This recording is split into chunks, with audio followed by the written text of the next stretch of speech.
ఏమైంది? చిక్కారా? ఆ దేవగాడి కుటుంబం అయిపోయిందని చెప్పు. చెప్పరా, చెప్పు. నా ఫ్యామిలీ. హాయ్ ఫ్రెండ్స్, ఈరోజు మనశంకర వరప్రసాద్ గారు అండ్ భర్త మహాశైలకు విజ్ఞప్తి రెండు సినిమాలు బ్యాక్ టు బ్యాక్ చూడడం జరిగింది. యాక్చువల్లీ మనశంకర వరప్రసాద్ గారి మూవీ నిన్నే చూడాలి, బట్ కొంచెం ఆఫీస్ వర్క్స్ కారణంగా టైం అడ్జస్ట్ కాలేదు, అందుకని ఈరోజు బ్యాక్ టు బ్యాక్ చూశాను. ఫస్ట్ మనం మనశంకర వరప్రసాద్ గారి రివ్యూ చూద్దాం, తర్వాత వెంటనే భర్త మహాశైలకు విజ్ఞప్తి మూవీ రివ్యూ కూడా వచ్చేస్తుంది మీకు. మీరు ఈ పాటికే మనశంకర వరప్రసాద్ గారి సినిమా కోసం quick reviews, detailed reviews, fully explained reviews కూడా చూసే ఉంటారు. మీకు అలాగే ఈ రివ్యూ కూడా నచ్చితే మన సినీఫైల్ టాకీస్ ఛానల్ని సబ్స్క్రైబ్ చేసుకోండి, పక్కనే ఉన్న బెల్ ఐకాన్ని క్లిక్ చేస్తే మా రివ్యూస్ మీకు వెంటనే వస్తాయి, మీరు కూడా వెంటనే చూసేయచ్చు అండ్ వెంటనే సినిమాకి టికెట్స్ బుక్ చేసేసుకోవచ్చు. సో ఆలస్యం చేయకుండా మనశంకర వరప్రసాద్ గారి రివ్యూ ఎలా ఉన్నది సినిమా ఏంటి అన్నది చూద్దాం. ఫస్ట్ ఆఫ్ ఆల్ ఈ cinema total megastar megastar megastar full on megastar beast mode అండి. మనకి శంకర్ దాదా ఎంబీబీఎస్, ఒక ముఠా మేస్త్రి, ఒక ఘరానా మొగుడు సినిమాలో మెగాస్టార్ గారు మనకి ఎలా కనిపిస్తారో ఈ సినిమాలో కూడా సేమ్ అలాగే కనిపిస్తారు, అలాగే ప్రజెంట్ చేశారు మన మూవీ డైరెక్టర్ అనిల్ రావిపూడి గారు. ఈ విషయంలో మాత్రం అనిల్ రావిపూడి గారికి 100కి 100% క్రెడిట్ ఇవ్వాలి. ఆయన ప్రతి సంక్రాంతికి ఒక మూవీతో రావడం, ఆ మూవీలో ఉన్న స్టార్ని మునుపెన్నడూ లేని విధంగా ఆయన పరిచయం చేయడం అన్నది మనకి జరుగుతున్నది. ఫ్యామిలీ ఆడియన్స్ పల్స్ని కరెక్ట్గా పట్టుకొని వాళ్ళకి ఏమేమి కావాలి, వాళ్ళకి ఏమి ఇస్తే వాళ్ళు సినిమా థియేటర్లకు వస్తారు అన్నది అనిల్ రావిపూడి గారు పిహెచ్డి చేశారనే చెప్పాలి ఆ విషయంలో. అండ్ ఈ సినిమా విషయానికి వస్తే మెగాస్టార్ గారి గ్రేస్, మెగాస్టార్ గారి యాక్టింగ్, మెగాస్టార్ గారి కామెడీ టైమింగ్, చిరంజీవి గారి ఫైట్స్, చిరంజీవి గారి డ్యాన్సెస్, ఈ అన్నిటినీ ఎవరైతే చూసి ఇష్టపడతారో అలాంటి వాళ్ళందరికీ ఇది ఫుల్ మీల్స్ మూవీ అనే చెప్పాలి. ప్రతిదీ ఒక ప్యాకేజ్ లాగా అమర్చుకొని మన అనిల్ రావిపూడి గారు క్లియర్ కట్గా ఫ్యాన్స్కి ఏదైతే కావాలో, ఫ్యాన్స్కనే కాదు జనరల్ ఆడియన్స్కి, ఫ్యామిలీ ఆడియన్స్కి, యూత్కి అందరికీ ఏదైతే కావాలో అవన్నీ ఒక ప్యాకేజ్ లాగా అమర్చి ఈ 2.5 hours ఎంటర్టైనర్ని మనకి సంక్రాంతికి తీసుకొచ్చారనమాట. ఇంకా చెప్పేదేముంది, ఈ సినిమా మొత్తం చిరంజీవి చిరంజీవి చిరంజీవి టోటల్ మెగాస్టార్ చిరంజీవి గారి షో. ఆయన 65 to 70 years ఓల్డ్ మ్యాన్లా కాదండి, 70 years ఉన్న 25 years యూత్లా కనిపించారు, యూత్లాగే డ్యాన్స్ చేశారు. స్టార్టింగ్లో హుక్ స్టెప్ సాంగ్ వస్తుంది, ఆ హుక్ స్టెప్ సాంగ్లో ఆయన ఎనర్జీ చూస్తే ఇంకా వేరే హీరోస్ ఎవరైనా ఆయన ఎనర్జీని మ్యాచ్ చేయడం అన్నది ఇంపాసిబుల్ థింగ్ అండి. ఆ లెవెల్లో చేశారు. ఇంకా సీనియర్ యాక్టర్స్ అంటారా, అసలు ఆయన దరిదాపుల్లో కూడా రారు. గ్రేస్ విషయానికి కావచ్చు, ఎనర్జీ విషయానికి కావచ్చు. నెక్స్ట్ మెగాస్టార్ గారి తర్వాత అంతే లెవెల్లో స్టాండ్అవుట్ అయ్యే పర్ఫార్మెన్సెస్ ఇద్దరండి. ఒకరు శరత్ కేల్కర్ గారు, మెగాస్టార్ గారి ఫాదర్ ఇన్ లాగా చేశారు ఈ మూవీలో. రెండోది ఆయన వైఫ్గా యాక్ట్ చేసిన నయనతార గారు. వాళ్ళిద్దరి కాంబినేషన్లో ఈ శరత్ కేల్కర్ గారు మెగాస్టార్ గారిని ఏడిపించే టైప్ క్యారెక్టర్ అన్నమాట. ఆ క్యారెక్టర్స్తో వాళ్ళిద్దరి మధ్య వచ్చే సీన్స్ చాలా అంటే చాలా బాగా పండాయి.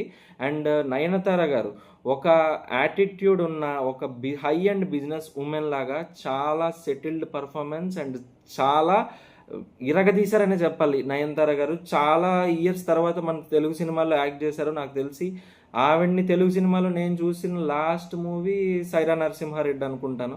సైరా నరసింహారెడ్డి తర్వాత మళ్ళీ నేను నయనతార గారిని డైరెక్ట్ తెలుగు సినిమాలో చూసింది అయితే ఈ మూవీయే. సో ఆవిడ పర్ఫార్మెన్స్ కూడా బాగుంది. వాళ్ళ కిడ్స్గా ఒక ఇద్దరు కిడ్స్ యాక్ట్ చేశారు, వాళ్ళ పర్ఫార్మెన్స్ కూడా మంచిగానే అనిపించింది. వాళ్ళకి ఇచ్చిన రోల్స్ పరంగా వాళ్ళు మంచిగానే చేశారు. చిన్న చిన్న సెంటిమెంట్ సీన్స్ ఉంటాయి చిరంజీవి గారికి వాళ్ళ కిడ్స్కి మధ్యలో, వాళ్ళిద్దరి పర్ఫార్మెన్స్ కూడా మంచిగానే స్టాండ్అవుట్ అవుతుంది.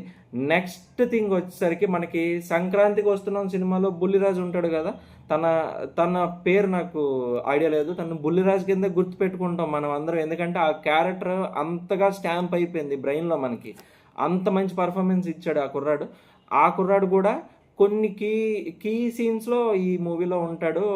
తను వచ్చినప్పుడు కూడా ఆ కామెడీ చాలా బాగా వర్కౌట్ అయిందని చెప్పాలి. ఈ సినిమాలో తన్ని ఎంత మంచిగా వాడుకోవాలి, ఎంతవరకు వాడుకోవాలన్నది అనిల్ రావిపూడి గారు కరెక్ట్గా గ్రహించి అంత మేరకే వాడుకున్నారు. ఆయన వచ్చినప్పుడు పుట్టే కామెడీ మనకి చాలా హై ఎండ్గా కాదు, మరీ లోగా కాదు, కరెక్ట్గా వాడుకున్నారా బుల్లిరాజుని అని అనిపిస్తుంది ఖచ్చితంగా అనిల్ రావిపూడి గారిది. అండ్ ఈ సినిమాలో మెగాస్టార్ గారు వెనకాతల ఒక బ్యాచ్ ఉంటుంది. అందులో అభినవ్ గోమటం గారు, హర్షవర్ధన్ గారు అండ్ క్యాథరిన్ తెరీసా గారు, ఇంకొక ఆయన ఉంటాడు పొడుగ్గా 6 ప్యాక్ వేసుకొని మంచి బాడీ వేసుకొని ఉంటాడు. ఆయనకి పాపం డైలాగ్సే లేవు, అలా ఉంటారు. ఒక 2 సీన్స్లో గన్ షాట్స్ వాటిల్లో కనిపిస్తారు. కానీ మెగాస్టార్ గారు వెనకాతలు నించున్నా మనకి చాలా ప్రౌడ్ మూమెంటే కదా. సో ఆయన డైలాగ్స్ లేకపోయినా ఆయన ఆ విషయంలో చాలా ప్రౌడ్గా ఫీల్ అవ్వాలి. ఆయనతో పాటు ఒక ఫ్రేమ్లో ప్రతి యాక్టర్కి అనిపిస్తుంది మెగాస్టార్ గారితో పాటు అట్లీస్ట్ ఒక్క సీన్ అయినా చెయ్యాలని. ఆయన త్రూ అవుట్ మూవీ మెగాస్టార్ గారు వెనకాతలు ఉంటారు. సో ఫీల్ అవ్వాల్సిన పని అయితే లేదు, డైలాగ్స్ లేవని. అండ్ ఈ విషయంలో వాళ్ళ గ్రూప్ మధ్యలో వచ్చే కామెడీ అంటే అభినవ్ గోమటం గారు, మెగాస్టార్ గారు, హర్షవర్ధన్ గారు, క్యాథరిన్ గారు, వీళ్ళు నలుగురు మధ్యలో వచ్చే కామెడీ కూడా చాలా బాగా పండింది. త్రూ అవుట్ ఉంటారు. చిరంజీవి గారితో పాటు సినిమా మొత్తం ట్రావెల్ అవుతారు వీళ్ళందరూ. అసలు క్యాథరిన్ గారు కామెడీ చేయగలుగుతారా అని అనిపించేది నాకు. కానీ ఈ సినిమాలో మాత్రం సూపర్గా చేశారు క్యాథరిన్ గారు కామెడీ. అండ్ మెగాస్టార్ గారితో పాటు ఒక చిన్న బిట్లో డ్యాన్స్ వేస్తారు ఆవిడ. నిజంగా ఆవిడనే చూశాను నేను ఆ బిట్లో. ఆవిడ ఎలాగ పర్ఫామ్ చేస్తారని క్యాథరిన్ గారినే చూశాను. అసలే స్టైలిష్ పర్ఫార్మెన్స్ క్యాథరిన్ గారిది మెగాస్టార్తో పాటు.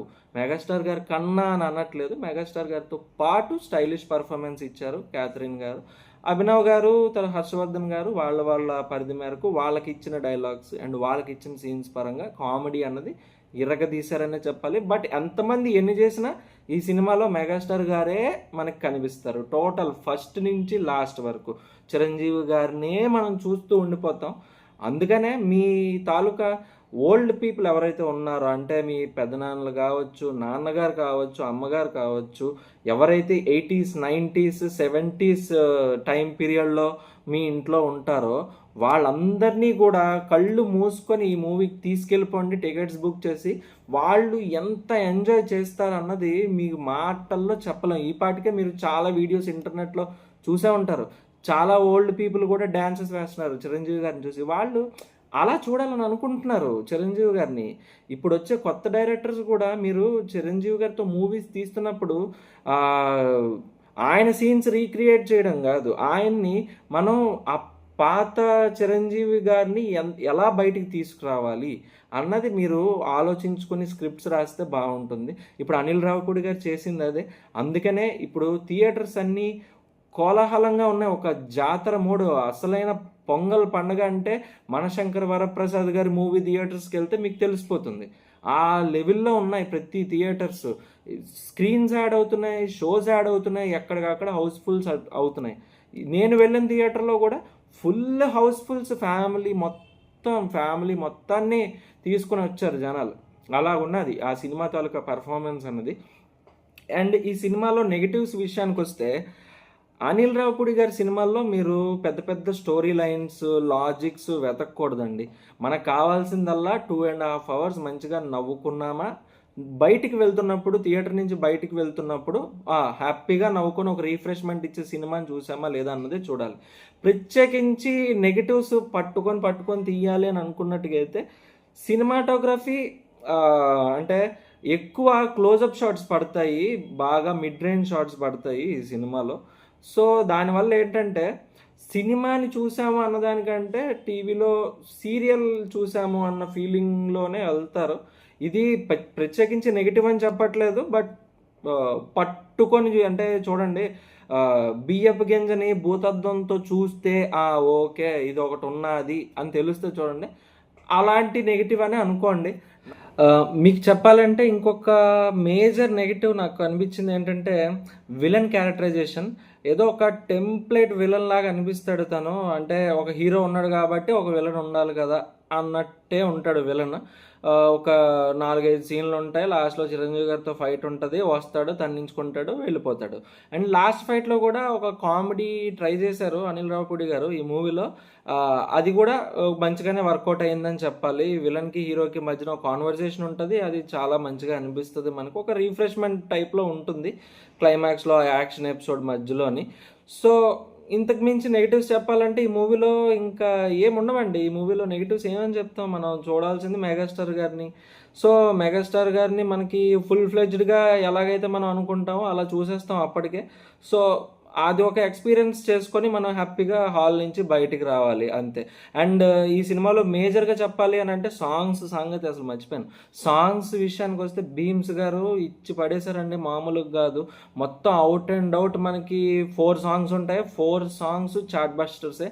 సినిమాలో చూడడానికి కూడా చాలా బావుంటది. నాకు అందరూ హుక్ స్టెప్ అంటున్నారు గానీ, నాకు మేజర్‌గా నాకు మంచిగా అనిపించిన సాంగ్ 'శశిరేఖ' సాంగ్ అండి. 'శశిరేఖ' సాంగ్‌లో చిరంజీవి గారు, నయనతార గారు పక్కన చాలా యంగ్ కుర్రాడిలాగా కనిపిస్తాడండి నిజంగాను. ఆయన వేసే డ్రెస్ గాని, అది సుష్మిత కొణిదెల గారు డిజైనింగ్ చేశారనుకుంటా, చిరంజీవి గారి పెద్ద అమ్మాయి గారు.